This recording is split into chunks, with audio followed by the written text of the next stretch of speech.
Hello students, कैसे हैं आप। नेगोशिएबल इंस्ट्रूमेंट एक्ट के डिस्कशन को आगे बढ़ाते हैं और अब जरा ये बात करते हैं कि क्या नेगोशिएबल इंस्ट्रूमेंट्स को किसी एक पर्टिकुलर कैटेगरी में डिवाइड कर सकते हैं। The answer is yes. Negotiable instruments का हम एक क्लासिफिकेशन कर सकते हैं और वो जो क्लासिफिकेशन है उसके ये मेन 4 ब्रॉड कैटेगरीज हैं। Category number first is on the basis of location, second one is on the basis of pay, third one is on the basis of payment and fourth one is on the basis of validity. तो sir ये classification क्या कहता है, तो आइए जरा इस classification की बात करते हैं। फर्स्ट क्लासिफिकेशन है and which is based on the basis of location. Location के बेसिस पे नेगोशिएबल इंस्ट्रूमेंट्स का एक क्लासिफिकेशन है और इसे हमें समझना चाहिए क्योंकि बहुत ही इंपॉर्टेंट क्लासिफिकेशन इसकी हम लोग बात करने वाले हैं। तो फर्स्ट जो कैटेगरी है वो 2 कैटेगरीज आ गई, inland instrument and foreign instrument. तो देखिए इनलैंड इंस्ट्रूमेंट क्या होता है और फॉरेन इंस्ट्रूमेंट क्या होता है। देखिए सबसे पहले इनलैंड इंस्ट्रूमेंट जो है it is defined under section 11। बहुत सारे स्टूडेंट्स कहते हैं कि सर इनलैंड इंस्ट्रूमेंट समझने में हमें बड़ी प्रॉब्लम होती है, तो उसे क्लियर करने के लिए मैं आपको बिल्कुल आसानी से स्पेसिफाई कर रहा हूं कि किस तरीके से हम पता लगा सकते हैं कि कौन सा इंस्ट्रूमेंट इनलैंड इंस्ट्रूमेंट है और कौन सा इंस्ट्रूमेंट फॉरेन इंस्ट्रूमेंट है। देखिए अगर हमें यह जानना है कि इनलैंड इंस्ट्रूमेंट कौन सा है तो उसके लिए एक बड़ी छोटी सी रिक्वायरमेंट है। सर कोई भी इंस्ट्रूमेंट यानी कि एक ऐसा नेगोशिएबल इंस्ट्रूमेंट हो, एक ऐसा नेगोशिएबल इंस्ट्रूमेंट हो विच इज मेड और ड्रॉन इन इंडिया। ये इसकी फर्स्ट रिक्वायरमेंट है, विच इज मेड और ड्रॉन इन इंडिया। उसके साथ साथ drawn on a person resident in India और पेबल इन इंडिया। ये हमारी बेसिक रिक्वायरमेंट है। कैसे पता लगाएंगे कौन सा इंस्ट्रूमेंट इनलैंड इंस्ट्रूमेंट होता है और कौन सा इंस्ट्रूमेंट फॉरेन इंस्ट्रूमेंट होता है।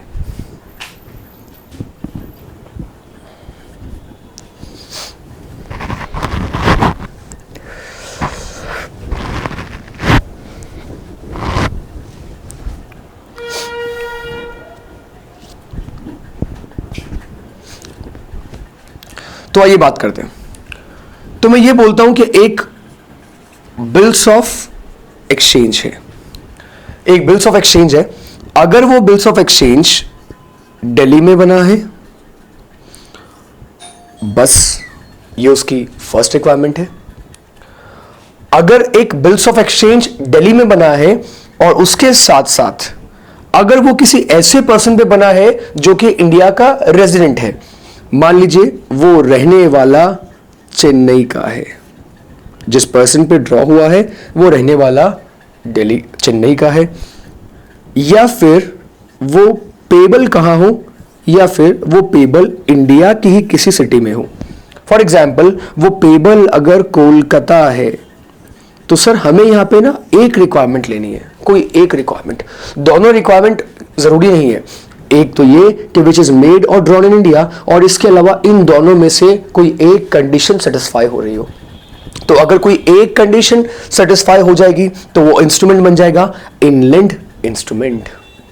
तो अगर मैं ये एग्जांपल दूं कि एक इंस्ट्रूमेंट दिल्ली में बना है and drawn on a person resident in America and payable in Mumbai, अब बताइए क्या वो इनलैंड इंस्ट्रूमेंट बनेगा। The answer is yes, वो इनलैंड इंस्ट्रूमेंट जरूर बनेगा। वो इसलिए बनेगा क्योंकि वो इंडिया में बना है और पेबल भी इंडिया में है।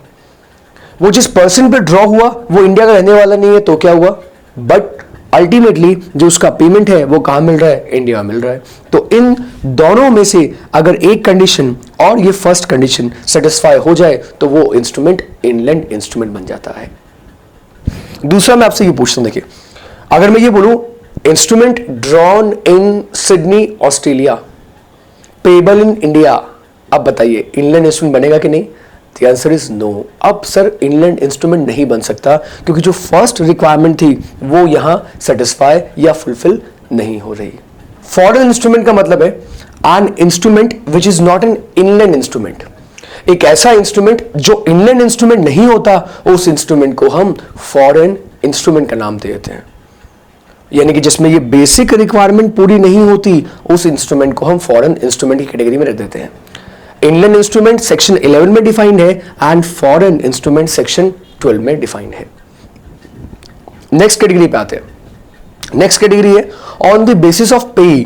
तो ऑन द बेसिस ऑफ पे एक आया बियरर इंस्ट्रूमेंट और दूसरा आया ऑर्डर इंस्ट्रूमेंट। तो बियरर इंस्ट्रूमेंट का नाम तो उस इंस्ट्रूमेंट को दिया गया जिस इंस्ट्रूमेंट पे किसी का नाम ना लिखा हो।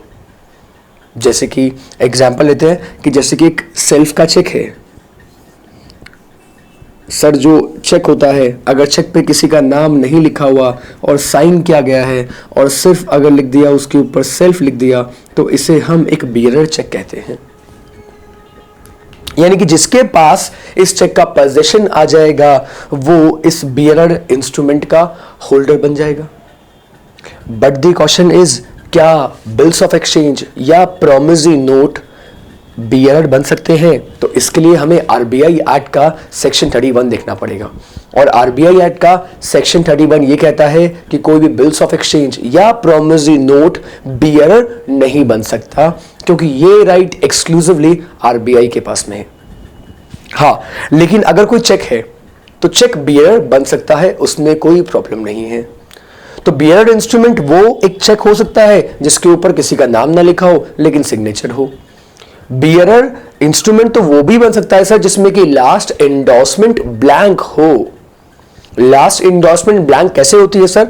अगर इस तरीके से लिखा हो कि पे टू और आगे नाम ना लिखा हो, तो आगे किसी का नाम मेंशन ना हो, तो लास्ट एंडोर्समेंट अगर ब्लैंक हो गई तो वो भी एक तरीके से क्या हो गया? बियरर हो गया।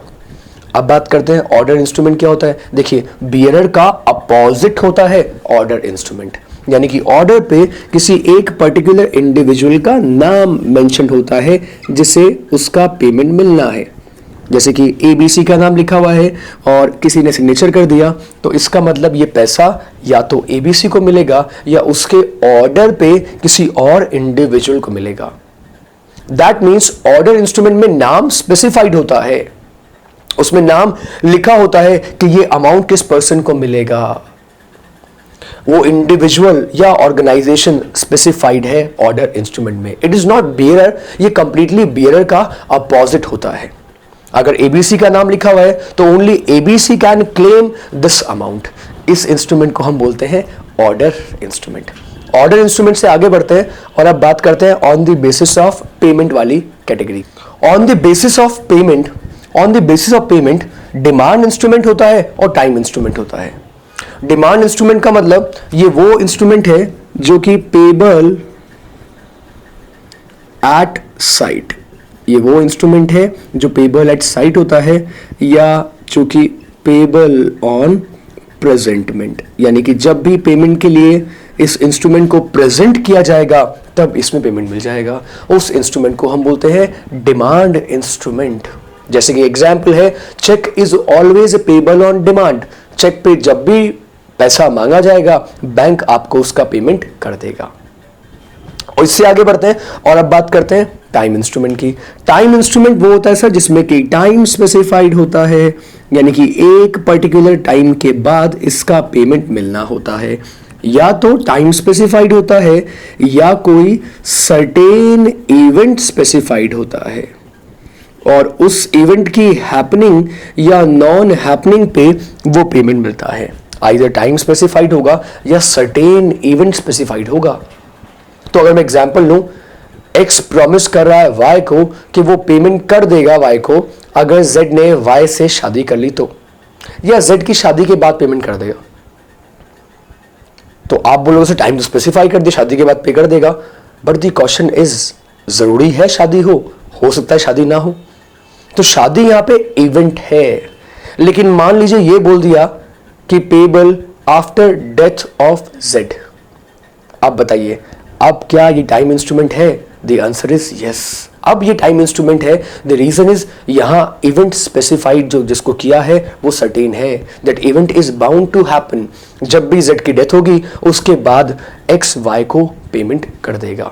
तो टाइम को स्पेसिफाई करने के लिए टाइम को डिनोट मंथ में, ईयर में भी कर सकता है, या किसी इवेंट से भी वो टाइम को स्पेसिफाई कर सकता है। तो ये मैंने एग्जाम्पल बताया आपको, कुछ कैटेगरीज मैंने आपको बताई। हमने 3 कैटेगरीज आज डिस्कस करी है, on the basis of location, on the basis of pay and on the basis of payment. In the next class we will discuss about कि sir on the basis of validity भी ना instrument को 2 categories में divide किया जा सकता है। इन 2 points की बात हम लोग नेक्स्ट क्लास में करेंगे। तब तक के लिए stay tune for more videos. Thank you so much.